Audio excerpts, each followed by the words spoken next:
واتبعوا ما تتلو الشياطين على ملك سليمان وما كفر سليمان ولكن الشياطين كفروا يعلمون الناس السحر وما أنزل على الملكين ببابل هاروت وماروت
Allah speaks, in Surah Al-Ma'idah of the Quran, verse number 49, and he says, do not take Jews and Christians as your friends and allies. Is Allah subhanahu wa ta'ala speaking about all Jews and all Christians? Or is he speaking about some Jews and some Christians?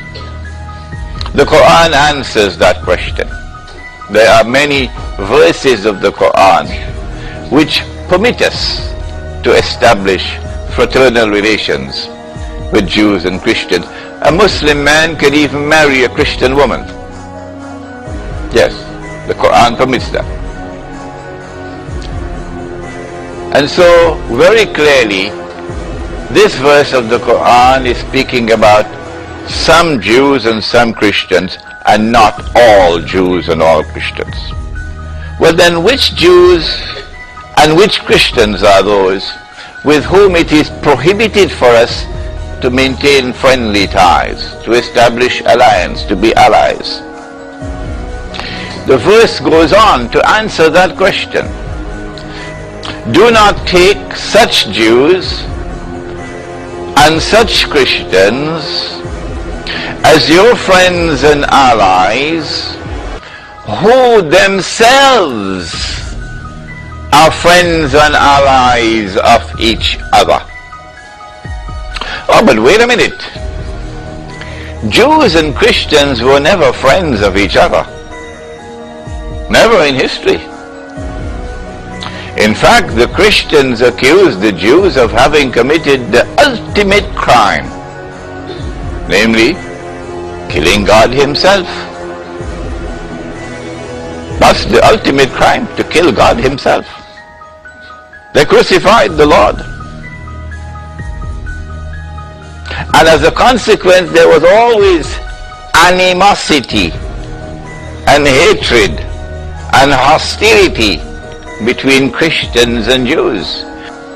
And so this verse of the Quran, revealed 1400 years ago in the desert of Arabia, this verse of the Quran anticipates a day that would come in history when there would be a strange and baffling and puzzling and mysterious and mystifying rapprochement between Christians and Jews, and the establishment of friendly ties and a Christian-Jewish alliance will emerge. 1400 years ago, Allah is saying that this will happen. And when it happens, you better be careful, because if you allow yourself to maintain friendly ties with them, your Islam is gone. Has that alliance come into being as yet? Yes. While we were drinking teh tarik and chatting, a mysterious Judeo-Christian alliance emerged in Europe. While we were studying our economics and politics at university, a mysterious Judeo-Christian, Jewish-Christian alliance emerged. And it is that Jewish-Christian alliance which delivered to the world modern Western civilization.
يقاتلون في سبيل الله والذين كفروا يقاتلون في سبيل الطاغوت فقاتلوا أولياء الشيطان إن كيد الشيطان كان ضعيفا